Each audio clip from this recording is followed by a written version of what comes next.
At chika bang makipag-racing gamit ang lawnmower?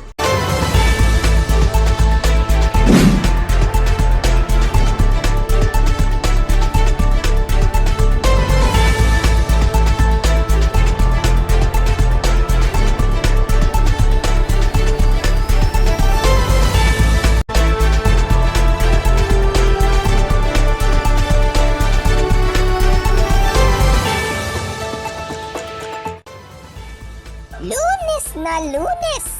Nako, maaga po nga namerwisyo ang ulan at baha ang ilang mga taga Metro Manila kaninang umaga. Magpapatuloy ba ngayong araw ang maulan na panahon? Aalamin natin yan maya-maya lamang.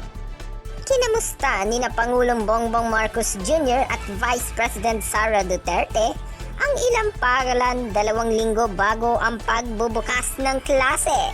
Ipinagmalaki din ng dalawang opisyal ang bagong K-10 o Tatag Curriculum. Live mula sa Maynila, nasa frontier na ng balita si Javier de los Santos. Javier. Xander Ruth Arnel binisita ni Pangulong Bongbong Marcos ang unang araw ng Brigada Eskwela dito sa Victorino Mapua High School sa San Miguel, Manila. Hindi ito kalayuan sa Palasyo ng Malacanang.